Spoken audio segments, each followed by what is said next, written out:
Daily Zencast. Hosted by the incorrigible Mr. Zeppo. Let's talk Trump.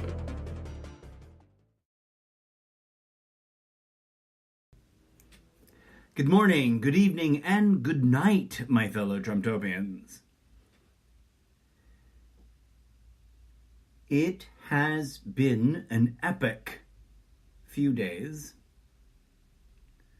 and as this prolonged government shutdown strives to be the longest, it's currently, I think, the third longest, maybe already the second longest government shutdown in recent history.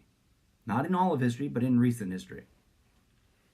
I think the Civil War wins, right? Like, government was basically shut down for like the entirety of that war on a purely technical way because they were fighting each other. But I could be totally wrong about that. I digress.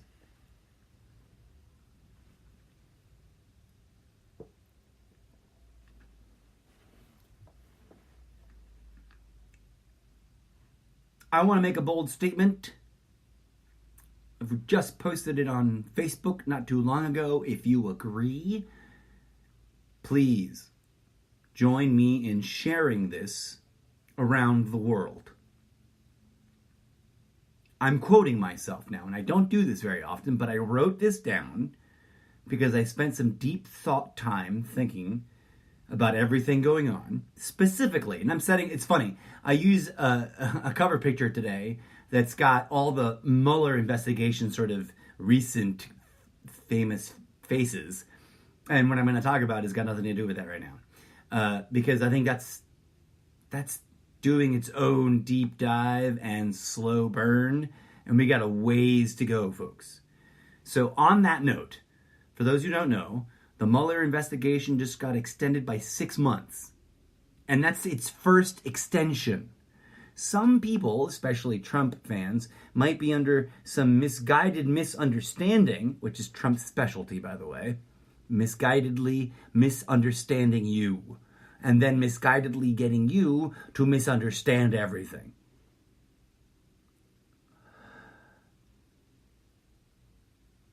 Trump and his associates have constantly played the bullshit reverse psychology game of predicting that this is soon to wrap up. For for better or worse, it's about to end by Thanksgiving, by Christmas, by New Year's, by tax day, they've just thrown out every possible fucking opportunity since the day he walked into office. Oh, this is going to wrap up in a few weeks. This is going to wrap up in another 2 months. This is going to wrap up at the end of this year. The way these kinds of investigations work, they are authorized to run their course at their leisure for a predetermined set of time. And then at that point, they are asked to either extend request an extension of their time, or prepare the beginning of the end and start, crafting the report and preparing to, announce their things. So Trump and team and these declarations of it's almost over, that's been bullshit this entire time. And the only people who believe it, of course, are his fans. So, I digress. They just got approved a 6-month extension. The first extension of the entire Mueller investigation, because their window of opportunity was only just now beginning to sunset and come to a close. So they've been extended, so they don't have to convene a whole new grand jury, and that's basically it. Everyone on this grand jury is deeply read into the facts, the testimony, and the evidence. If they were to summon a new grand jury, etc., etc. So they've been extended 6 months, and as I predicted earlier, just before the new year, I said everyone who thinks this is about to wrap up and end well for Mr. Trump is in for a really rough 2 more years of this shit. I'm feeling fairly certain that this initial 6-month extension is going to very quickly be upgraded to a prolonged, maybe more open-ended extension. But we'll see. We'll have to wait and see about that. So put a pin in that, folks. The Mueller team is chugging away at, depending on your perspective, making up things or getting to the hard, cold facts. It all depends on whose bias you believe. But here we go. Let's come to a place of fact. Although I didn't get to watch it live on TV the way I would have preferred because I was busy at my day job, which I love, no disrespect to them. I just wasn't able to watch this interesting telepromptered, I suspect, because he has never sounded so docile. He has never sounded so led by the nose as he did in whatever the fuck he called this speech he gave today, that I only got to hear a few segments of on the drive home because they were like ripping it up on NPR. And I'm not going to just regurgitate what NPR said. In fact, I can't even fucking remember what they said because I was fascinated by his words. And then as soon as they stopped playing his clips, I would turn the volume down so I could process for myself what I felt about the president's words. And I'm going to make a point of a particular passage of his words in a hot minute. But based on everything I have gathered about today's news, and it's not as much as I often can, but I think I'm okay read in terms of what's going on with the government shutdown and the demand for $5.6 or $5.7 billion, which is not enough to build the wall, but way too much to do anything meaningful with the kinds of stuff we're already doing for border security, because no one has denied Trump border security money. No one. What we've said is we don't need a big, giant, fuck-off wall, dude. Spend money on other forms of border security. Here's my quote, to get back to my original launching point. About to quote myself because I wrote this down earlier today while I was at work. And so I'm literally reading it to you. It's not coming out of my mouth prima facie right now. I think I used that correctly. I might have not. But I digress. Here's the quote.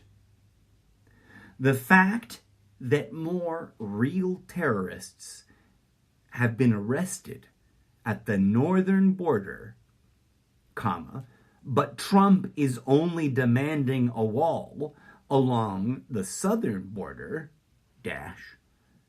this proves that his childish government shutdown and demand for $5.6 or $7 billion to, quote, build the wall is pure xenophobia, totally butchered pronouncing that word, is pure xenophobia psyop and quite possibly a scam.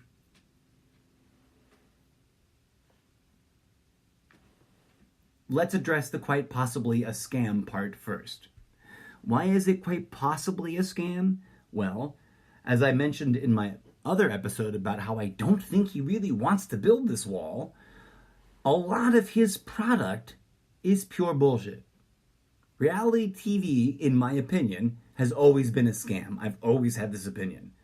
I am a theater nerd, and I am a lover of cinema, and I'm an admirer of quality narrative storytelling fiction on television. And reality TV is just scraping the bottom of society's barrel for the sheer grotesque factor of entertainment called self-aggrandizement. We can get into the depth of what depravity reality TV is to the world at large. And by that I mean what a grossness it is, that it does nothing but promote the worst in its audience. It encourages you to sit in judgment of others and to position yourself as superior to them so that you may openly mock them for your own entertainment.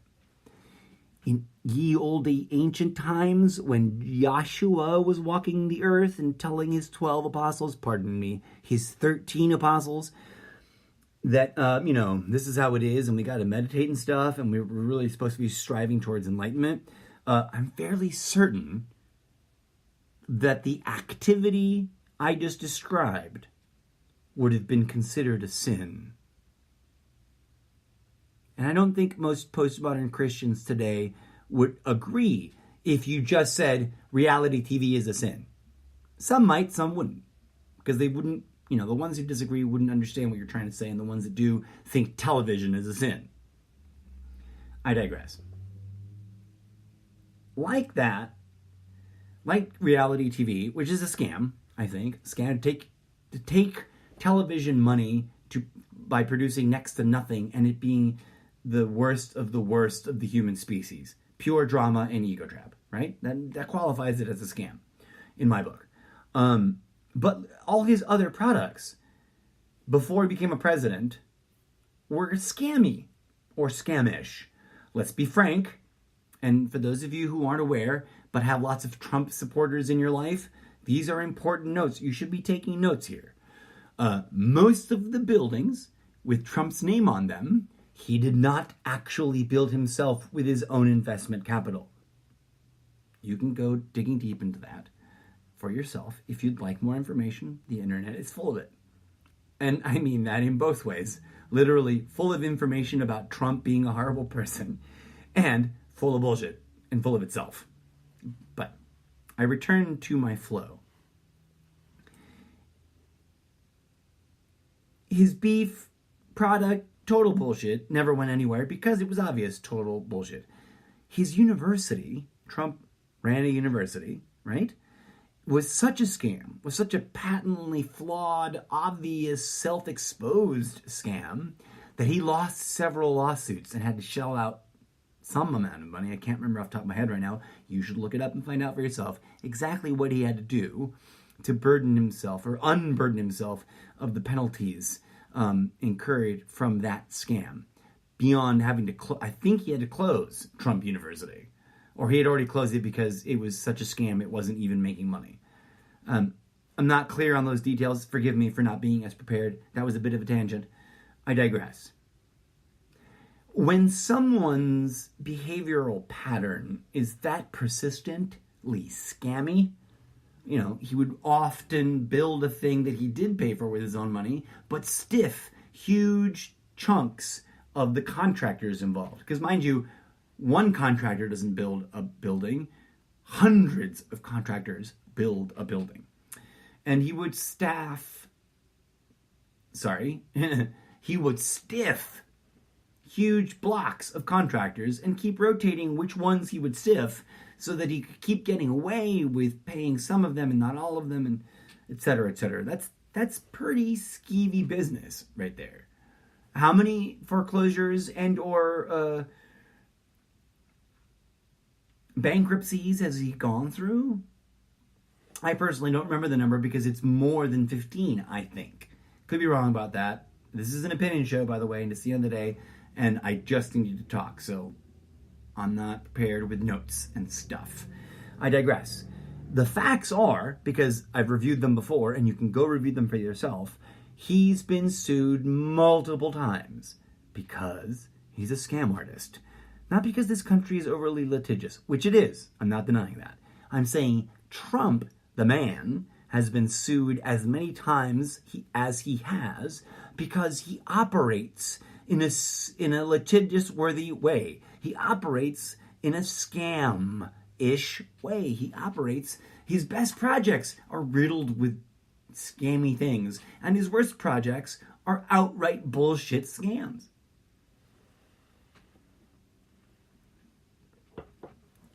Why would anyone think that he would be any different in the White House? Why would anyone expect that he would be any different as he prepared to achieve his goal of getting into the White House? Why would anything about his time in the White House be any different than a massive, multi-layered, distraction-driven get everybody arguing and hating each other instead of chasing me down. Scam. Question mark, question mark, question mark. And have we hit the ultimate breaking point level where he thinks he's going to be able to bounce out, give up, call himself, say a few words that appease the world in his mind, right? Would appease the world, and then get his buddy, well-indoctrinated cockholster of a fucking yes man, Mike Pence, to just pardon him right afterwards. It's not like an American president hasn't done it before, once or twice, or at least tried to, right? But Nixon is the shining example. I mean, we started asking the "is he going to go full Nixon" question really early on in his tenure at the White House. So is it any surprise that he seems to be going not just full Nixon, but beyond? It is, once we remember that Roger Stone has a giant tattoo of Nixon's face on his back, not because he's some fanboy that didn't know him but thought he was cool from a distance, but because he worked for the man. Is it any surprise? I digress. I come back to my statement. What's the scam part? Well, he's insisting on $5.6 billion, $5.7 billion, which is not enough to build the wall, not enough to build any of the different various weirdly shaped walls he has described, none of which were in any way, shape, or form related to any of the other ones, in my opinion. I think every time he talked about the wall, he had a completely different wall image in his little tiny brain. Actually, he's got a pretty big brain. And he is smarter than he pretends to be. But I think that when you pretend to be stupid, you start taking on some stupid. But that's a point let's pin that there and come back to all of this. So it's a scam because I think he's going to try to pull what he pulled at the beginning of his presidency, which was he promised his fans and America and the world the biggest swearing in and inaugural parade that any president has ever blah, blah, blah, blah, blah, blah, blah. And as we all well remember, the inauguration was puny and wimpy and poorly attended and also poorly supported in terms of infrastructural massive amounts of money being thrown at it. That did not seem to be the case visually on the ground in Washington, D.C. It's not like millions and billions of dollars were spent making everyone, giving everyone MAGA shit. All the MAGA shit out in the crowd was bought and paid for by the MAGA wearers, okay? There wasn't some huge, massive flurry of balloons and da-da-da-da, and it was so minimalist, both the swearing in and the inauguration. And yet, the committee that organized those events raised way too much money. And now, finally now, there's a formal investigation into whether or not that might have been an actual overt public attempt to defraud the American public. I'm suggesting to you folks that there's plenty of evidence that this bullshit government shutdown, and coupled with this xenophobic demand for a wall that makes 0 sense, just might be round 2 of that, which is his midway exit strategy should everything start to collapse before 2020, and also his aha, I got away with that and I got reelected Trump move to sort of prep for 2020. Now, I called it a scam and pure xenophobia psyop. Where do I get off calling it that? Simple, folks. There is no real logistical need for a wall at the southern border. All the drugs that he claims are driven across the border or muled across the border by yes, that happens. Yes, individuals do literally walk across the border with some drugs on them. But the real players are volume sellers. You think the volume sales are coming out of like half-gram balloons shoved up people's asses? That would take not millions, but billions and billions and hundreds of billions of illegal immigrants, and there are not that many. The great plurality, I would say the vast majority, probably if we tried to find some numbers on it, it would be in the neighborhood of 60 to 90% of the illegal, horrible drugs that, yes, do come into this country from other places. I'm not arguing that he's wrong about that. And yes, they do come up from South America much more than they come down from Canada. But they don't cross the border at the places where we don't have a wall. Those drugs get through our ports of entry. He's a liar, and all the analytics that have been quoted by both Fox News and CNN and everybody else on the infrastructure that is independent and third party and free of the media taint, all the real hard statistical numbers clearly prove, and our own agencies, our own people on the border that he's pretending to support, our own drug inspectors, and they're the ones who find it.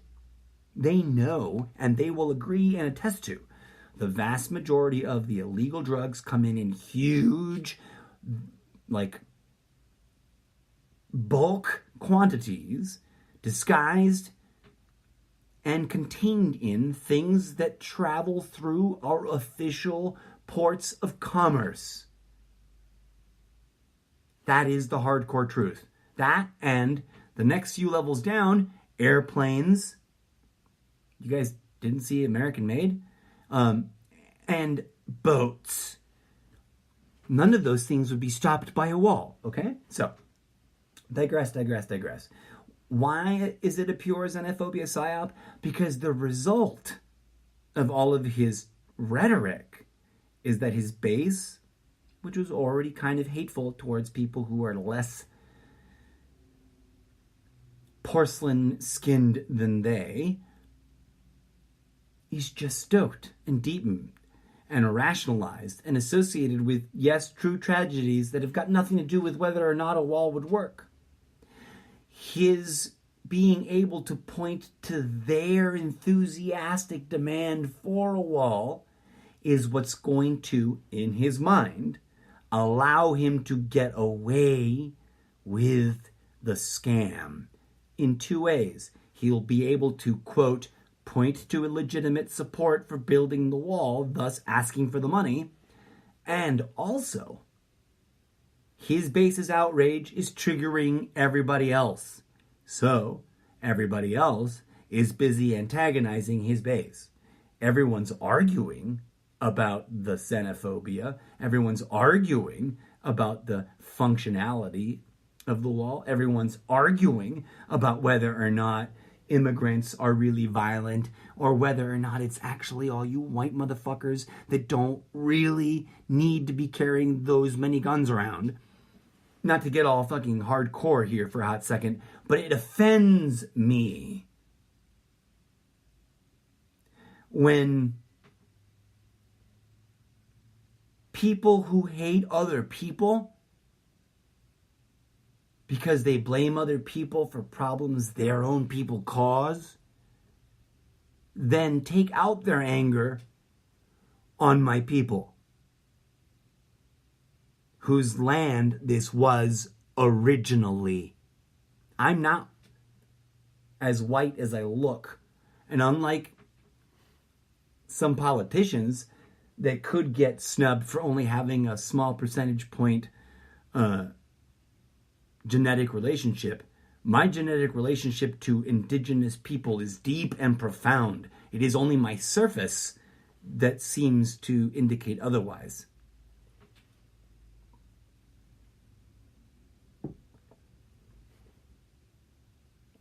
But I digress. It just offends me as a citizen of the world when anyone gets xenophobic. You know why? because we are all one. I don't care what color you are. You are my brother or my sister. I don't care where you were born. You are related to me. I don't care whose vagina you came out of. We are one fractal coming out of all the vaginas. No offense to vaginas, yo. They are the font head of life. They are the source of all who exist. So let's stop being idiots about that divisionary trigger, because he's getting away with it, folks. If that was the limit of his scam, that should be insulting enough. That should be incendiary enough. But I think he's also trying to get away with $5.6 billion he doesn't deserve. Why? I don't know. Maybe it's because he didn't get a Panama Papers account. If you don't know what that is, it's really high time you start doing your independent research, quote unquote, bunny ears, and find out, because it's all out there. Panama Papers. Even the mainstream media knows what the Panama Papers is. He didn't get his own Panama Papers account, to the best of my understanding. Or if he did, it's not as big as a few other people's might be.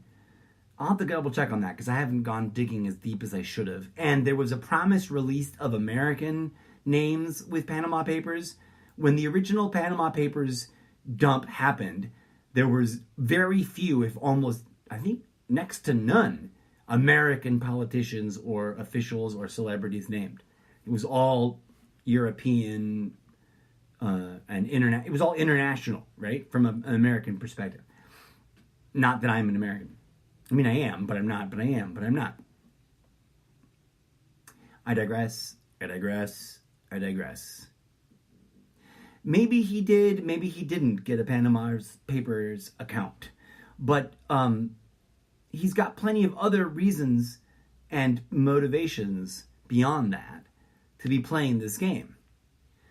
And that's that division is profitable.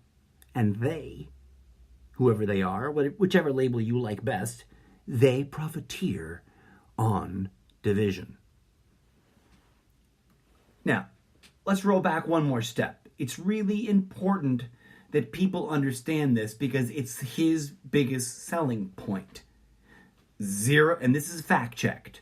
Not by me, not just by me, but by plenty of other people. You yourself can go and ask the DOJ and Homeland Security. Zero terrorists have been arrested at the southern border. Zero. Now, people whose names appear to match other names but turn out to be different people on the no-fly list, 4,000 of those were stopped, interrogated, and released because they were the wrong people in the past year and a half, I think it was, or maybe 2 years, basically during Trump's administration. But they were all mismatches, and they were all released because they were innocent. They were not terrorists, and they were all stopped and interviewed at airports. So Trump and Sanders have been lying about that. Sarah, you're a big fat liar, and Fox News called you out good. And I don't know how you can live with yourself with that kind of calling out on the Sunday news shows. Jesus himself is watching you on the Sunday morning news shows with that much filthy lies in your mouth, and you did not have a fucking breakdown. You were close. You came close. I saw. There was a few times her eyes were just starting to wig out because she knows she's lying. So I digress. Zero terrorists, according to all the statistics I've been able to dig up for myself. Go double check, and if you can prove me and others wrong, by all means, bring it. But it better be a really good, very verifiable source. Zero terrorists that are known terrorists, that are actual terrorists with an actual plot, have been stopped at the southern border. Here is why. The vast majority of terror plots in America are homegrown lone wolfers that are second, third, fourth generation American-born people with some roots to some other countries sometimes. But usually not illegal immigrants. Second, no one's trying to smuggle in terrorists that way.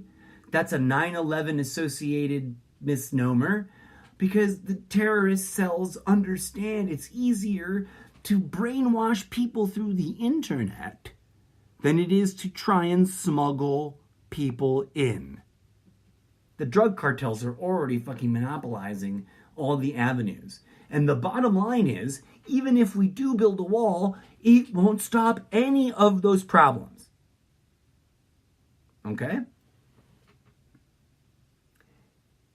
And yet here we are. Here we are with this prolonged government shutdown. And, oh wait. The most important fact, and this is verifiable again, you can go look it up. You can go ask the government to confirm it for you.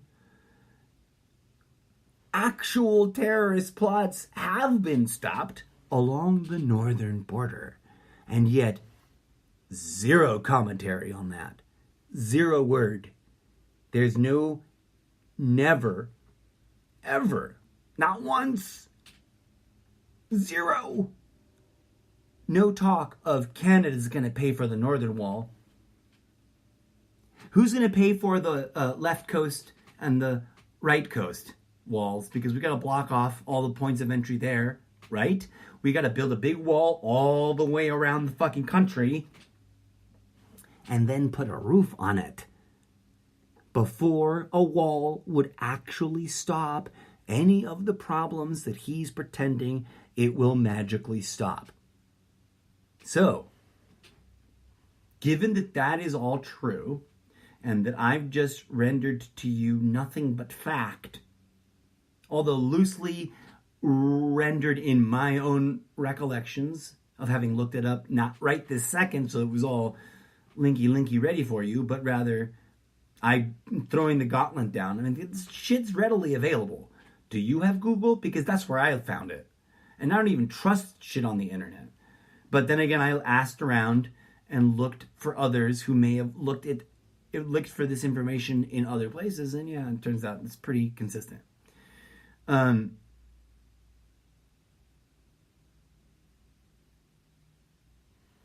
of these things is what led me to conclude that I don't really think he gives two shits.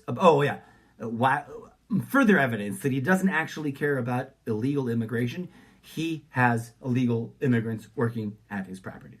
Right? Went off on a tear about that on the other episode. So, if all of that is true, then what the fuck?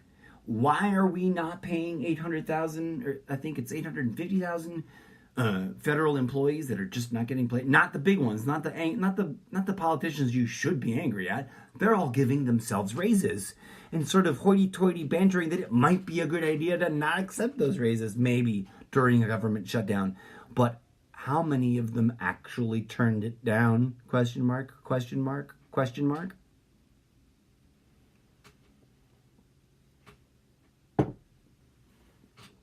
There's too much evidence that points to a multi-pronged psychological warfare tactic of creating conflict as cover for a financial crime. So even if the emoluments problems from his previous bullshitly dubious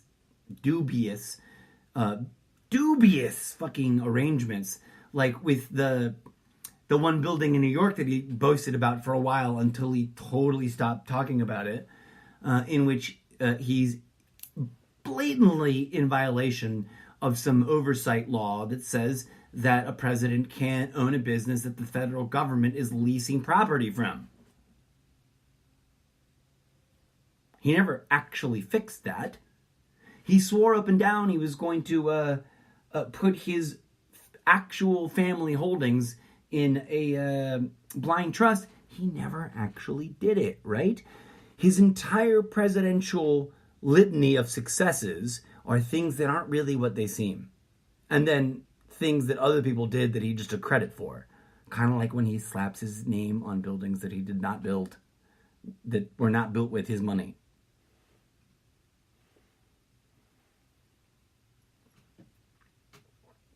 It is time to set aside our anger, folks, and to speak the truth to the power that refuses to ask the questions that we need answers to. I think I've laid out a litany of them in these last couple of episodes about this wall bullshit. And I think we need a whole new investigation just about this government shutdown, just about this taking hostage of the country for $5.7 billion that he does not need nor deserve, nor have a real political infrastructure or education or health plan to spend. His only supposed plan is to build a wall with that $5.6 billion, which sometimes he says the wall's going to be built. Sometimes he says we've already sort of built most of it, which is neither one of those is actually true. And ultimately, it's not enough to build the crazy thing he's pretending he wants to build. So I don't think he really wants to build it. I think he wants to take that money from you. Where's the outrage, my dear conservative friends on the extreme right? Where's the outrage? How many bullshit empty promises? How many Muslim bans that aren't really Muslim bans that actually also cannot stand up in court? You said you wanted clear and honest, shoot from the hip leadership, and all he's peddled at you is half-fulfilled, mostly empty promises that don't really achieve the goals as stated and then waffle in self-destruct mode on their own and cannot stand up to the scrutiny of the law. The Muslim ban did not stand up to the scrutiny of the law. Neither did any of the multiple upgraded Muslim bans. And then we just sort of forgot about it. Right? The same is true for most of his quote-unquote big wins. They're not really what they pretend to be. And then they sort of slowly collapse in on themselves like a flan in a cupboard. But by then, no one gives a shit anymore because they're on to the next outrage. For those of us, for those of you out there listening on the opposition, the resistance, it's time to set aside your outrage. Your outrage has outlived its usefulness, and now it is blinding you. For those of you out there who might be listening and are on the conservative side but don't know what to do about being a conservative and being represented by this president, it's time to wake up to the fact that, yes, it is your party's responsibility, a little more so than the Democrats, to hold him personally accountable vis-a-vis our supposedly grand democratic republic institutions of checks and balances. And if you are a Trump fanatic, and I know you don't want to hear this at this time, it is time to wake up and realize that he is not the I alone can fix it savior that he promised you he was, but just another windbag, being manipulated by other forces beyond those that he pretends to be in service of, mostly foreign agents and moneyed interests here domestically. And, the horrible, perverse combination of the two seems to be doing nothing but setting us up for a really shitty roaring 20s. It's 2019, folks. Do you have a minute? It's about to be 2020. Remember The Great Gatsby? Remember the swing dancing and the sexy outfits for everybody and the top hats and the champagne? We're all supposed to be returning to that sort of thing. And we are way too distracted and divided along so many different division lines. It's crazy. And as I've always maintained, Trump is not the cause of all the world's problems. Even if you want him to be, he isn't. He is symptomology. And so are we. So, fixing it doesn't start at crucifying him or chopping his head off or any of those horrible things that other people are suggesting. Stupid, dumb ideas. Good people, stupid, dumb ideas. Why? Because they're angry. They're hurt and they're angry. And so forgiveness is first order of business. For everyone on the resistance, forgiveness of self for your hurt and anger and your insane violent thoughts, and then forgiveness of them, the supporters and the corrupt ones and the horrible people, because they are the symptom of our problem, not the cause. Removing them from office will not solve the problem. Healing the actual root of the problem is what we must do.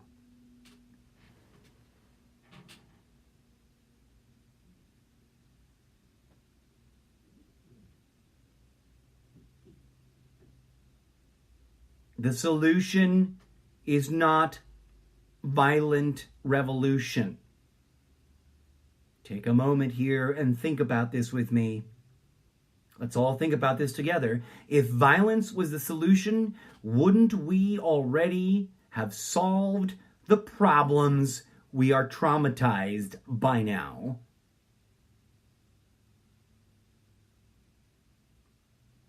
Literally hundreds of thousands of years of violent history, revolutions and uprisings and all kinds of death and destruction in the name of righteousness, in the name of justice, in the name of reform. No offense.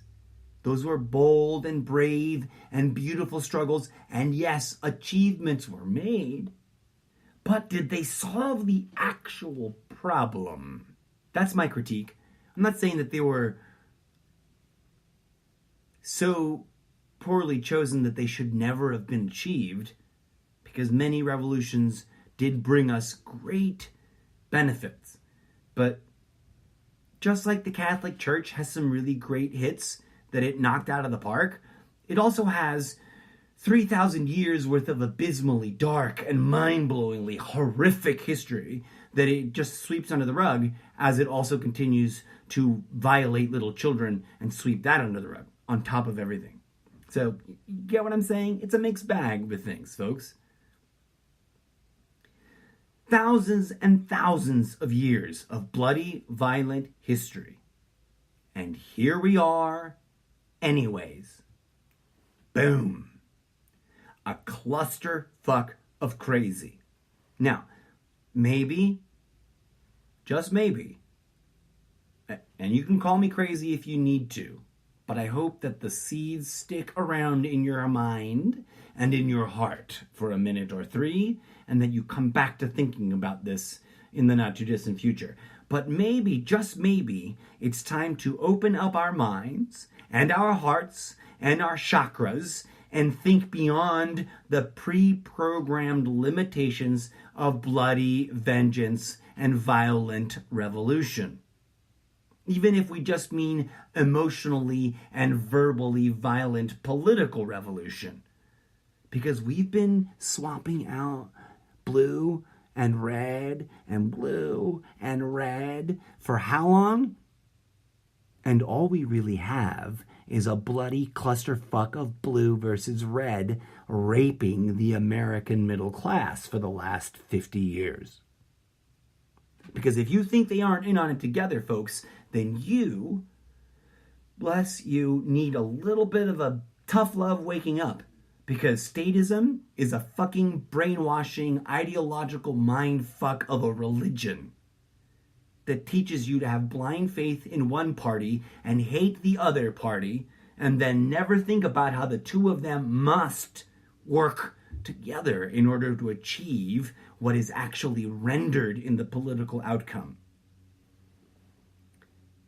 Maybe, just maybe, since we've been doing this since World War II, and not much has actually improved, let's never mind the last 3,000 years worth of evidence. Let's just focus on since World War II.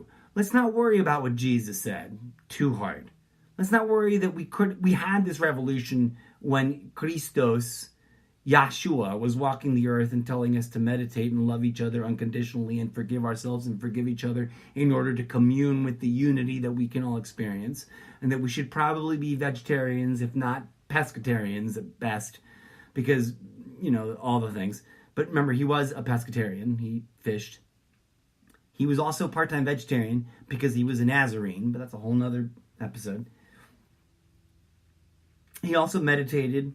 He also talked about energy because he used Reiki touch to heal people. So he had to have been instructed in energetic healing in order to be able to touch people and lay his hands upon them. The laying on of hands is literally Reiki. In Christianity, they just banned that word so that they couldn't give Reiki masters credit for what Jesus did. Duh, that's obvious, and that's in the history. Go look it up. I've spent 30 years digging this shit up. I'm sorry I don't have a neat portfolio of links for you ready, but this stuff is in books, not on YouTube. Anyways, I digress. Maybe, just maybe, it's time to set all of that pre-programmed bullshit aside. Why? Here's my mindfuck of an answer for you. The oppressors want us to invoke a bloody revolution. Trump's not here to drain the swamp. Trump's here to see how close to a bloody, violent revolution will Trumptopia get. And if it doesn't quite get there, and he gets shit-canned, and he gets bus-rolled, and he gets impeached, and he gets kicked out, and he goes to jail, then the pendulum got pushed pretty darn far, and it's going to swing back the other way, which is going to piss off his base, and then they're going to have a few years of calling everybody a Nazi and being the outraged crazy ones, and being, just like they were during Obama's time in office. And the whole pendulum swing will go even further the opposite direction. And they'll find out whether or not they can get us to invoke ourselves into a bloody revolution under democratic rule. And if that fails, guess what? It's a pendulum. There's only one way it will work out. It's going to swing back the other way. The oppressors have been playing this game for a really long time. Arguably, this is how we got ourselves into World War I and World War II. Don't believe me? Set aside your fucking DVDs about World War I and World War II, which just make you think bombs and guns and tanks are cool, but never really get you to understand the history that led up to the conflict. And go read some historical, fact-based accounts of everything contemporary to the buildup of either war, and you'll see that my analysis of those circumstances and stuff isn't really that far-fetched. War has always been the most profitable business since the Tower of Babel was toppled. That's why they toppled the Tower of Babel. To make war and war profiteering the lay of the land, the rule of thumb, the baseline for profit.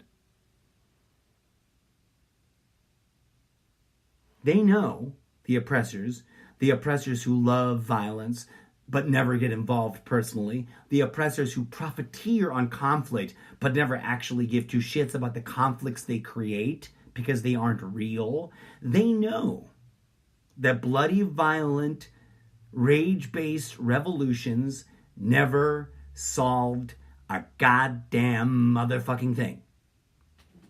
They're counting on that. They know that revolutions never solve a goddamn thing. They just abate the anger in those who participate in the revolution on the revolutionary side, and they excuse the martial law on the oppressor's side. And then the final outcome, after profit, deep, stupid, unfair, criminal, unjust profit that is made by those who sell the guns to bad guys and to the good guys and to the bad guys, and to the people in between the good guys and the bad guys, and to everybody at home who is neither a good guy nor a bad guy, but is living in deep paranoid fear and is afraid of being bum rushed, so they're stockpiling weapons. That's their fucking bread and butter. They've gotten so good at that. They love that profiteering juice so hard that they've gotten good at inducing that fear without there even really being a horrible world war going on. Don't believe me? Tune into some of my episodes where I tell you how every time someone says at the political stage that they're coming for your guns, sales and guns jump. But how long have they been warning us that they're coming for our guns now, folks? My entire life. I'm 43. So for 50 years, we've been warned that the evil bad guys in our own country are coming for our guns. And yet, they never have. For 50 years, gun sales have spiked at the use of those fear tactics. But I'm the crazy one. No. I think I'm the one making a pretty clear assessment of what's actually going on. Those that are in that position of profiteering on all of these diverse and imaginary conflicts, they know that letting us have a revolution will not stop them, but it will only further delay us and the human species from achieving what we are supposed to be achieving on our evolutionary path. That's why I call it the merry-go meat grinder, or the meat grinder merry-go-round. They know all this, and they've known all this for a very long time, and they've known that the only way we can stop them, the only way we can fix this, the only way we can topple the scheme isn't by pointing their guns at them, because they'll always have better guns. They're the ones selling the guns to us. So they'll automatically have better guns than us. Duh. You don't sell your enemy the top of the shelf shit.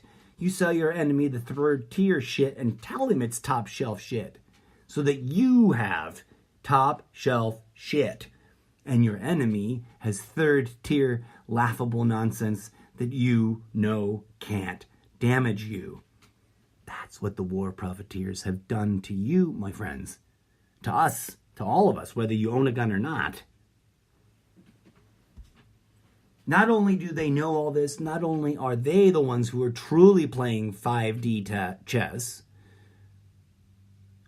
they're the ones who are manipulating and puppeteering dear old Donnie Trump.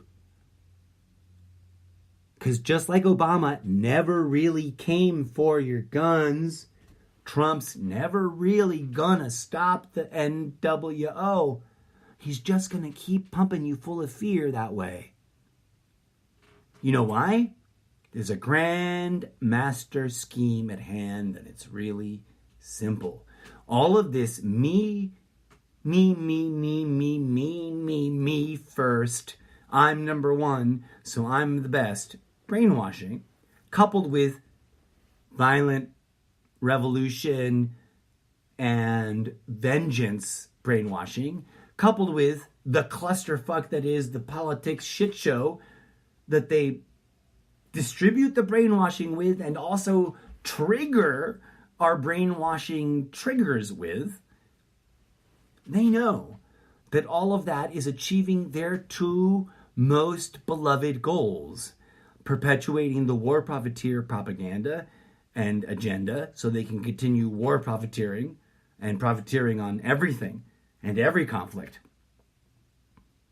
Every us versus them situation, from flat earth to Trump versus everybody, from colonialists versus indigenous people to your sports ball versus my sports ball. Every bullshit conflict is something they hijacked or engineered in order to fleece us blind and keep us distracted and keep us wanting some kind of revenge, and thus malleable enough to put up with endless war by which they can endlessly war profiteer. And that's just the silly reason they do it. That's just the in-house meat grinder merry-go-round. It doesn't really make sense anywhere else but in this box reason that they are doing this.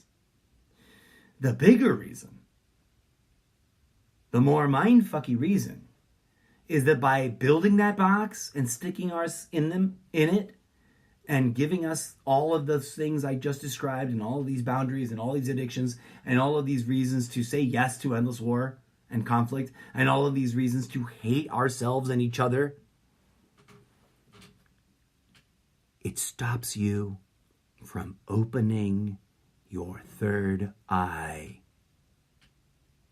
It stops you from understanding that you are Christos.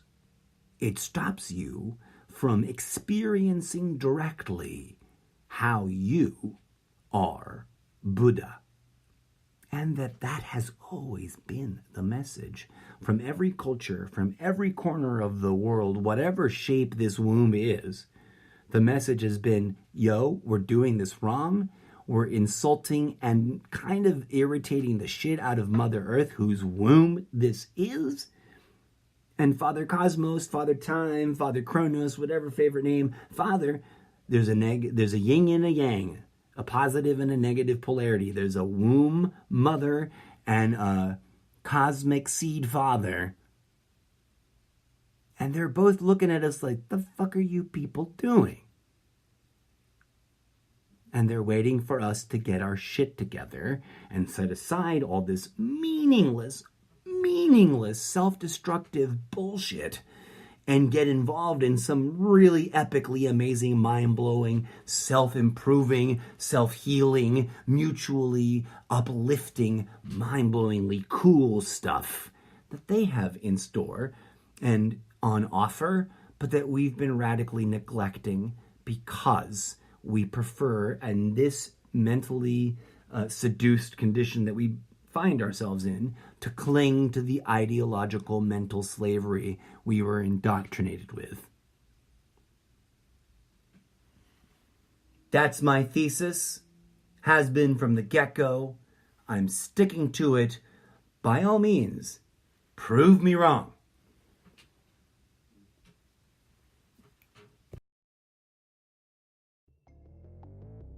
And that is the latest madness from behind the orange wall. Thank you for listening to GMT, a special segment of the Almost Daily Zencast.